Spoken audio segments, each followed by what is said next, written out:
Olá, querido irmão, querida irmã, que a paz de Jesus esteja no seu coração e na sua vida. Aqui é o João Cláudio da comunidade Missão Novo Caminho e estamos mais um dia com um minuto de bênção com a palavra.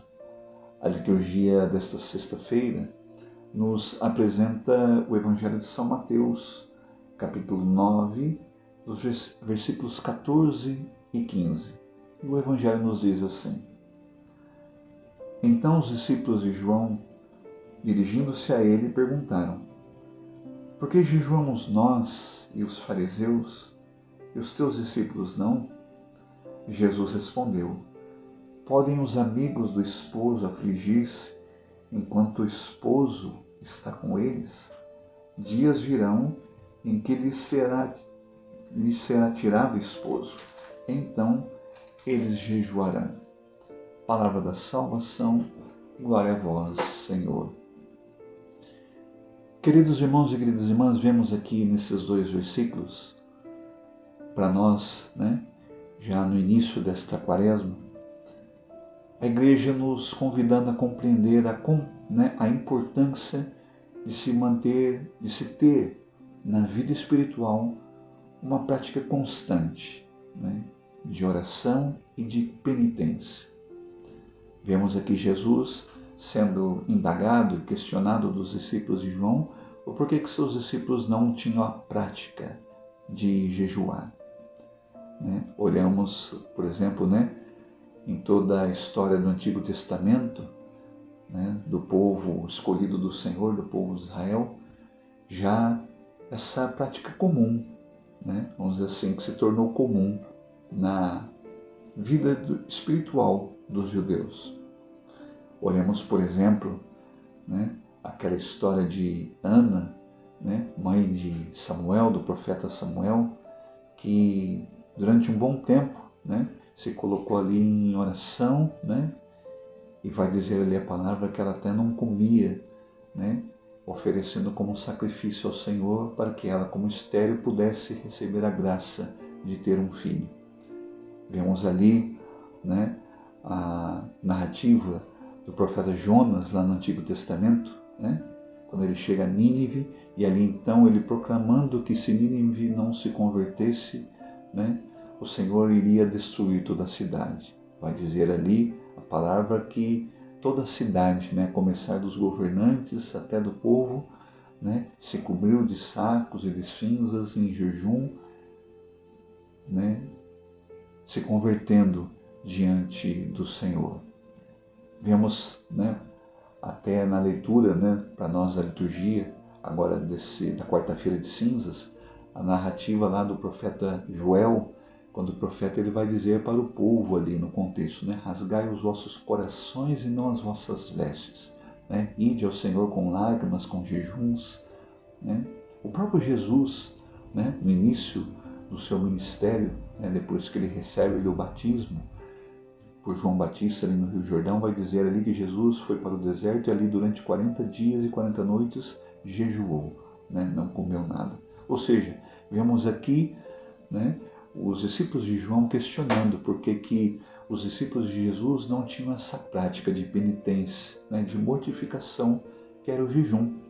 E então Jesus vai dizer ali para os discípulos, como é que pode os amigos do esposo afligir-se, estar em luto com ele, estando o esposo junto. Ou seja, enquanto o esposo está junto, não há motivo para mortificar, vamos pensar assim, não há motivo para luto, mas para festa.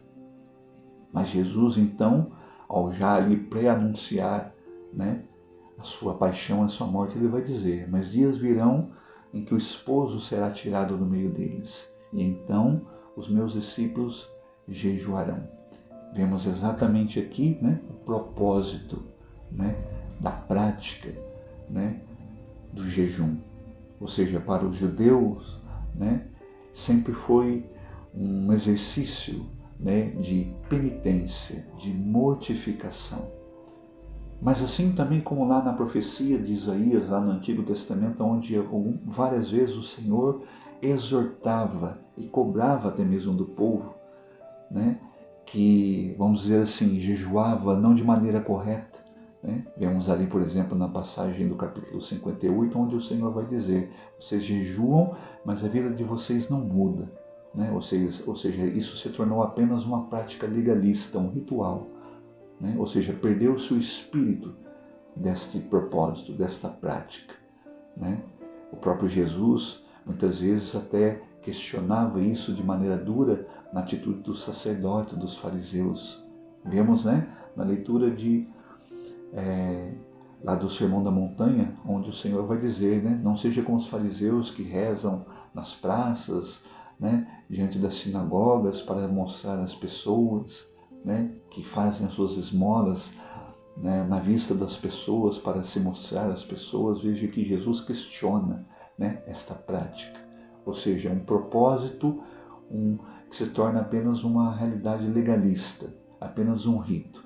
Aquilo não traz mais fruto espiritual na vida da pessoa. Perde-se o sentido, né, daquele propósito, né? E vemos, queridos irmãos e irmãs, que Jesus hoje, diante deste evangelho, não está dizendo ali aos discípulos de João que seus discípulos não têm essa prática, né? Nós vamos ver que Jesus ali na Quinta-feira Santa, no início da sua paixão, é exatamente isso que vai acontecer na vida dos apóstolos. Veja, né? Assim como o jejum sempre traz esse sentido, né? Quando há uma necessidade de penitência, de conversão, de mortificação, como no próprio momento quando Jesus vai para o deserto, né?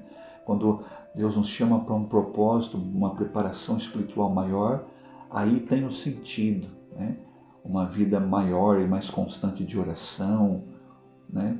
De praticar de maneira mais constante o jejum, né? É nesse sentido que Jesus vai falar para nós hoje nesse Evangelho. E é o que a igreja, queridos irmãos e queridas irmãs, nos chama e nos convida, né, a aprofundar ainda mais ao longo desta quaresma.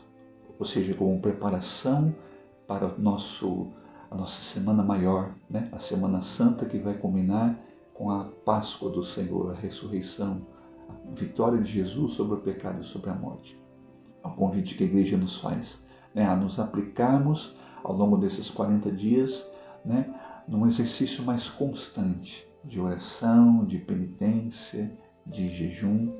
Mas nós não podemos correr o risco, né, assim como Jesus muitas vezes exortava da atitude dos fariseus, né, perder o espírito dessa prática, né?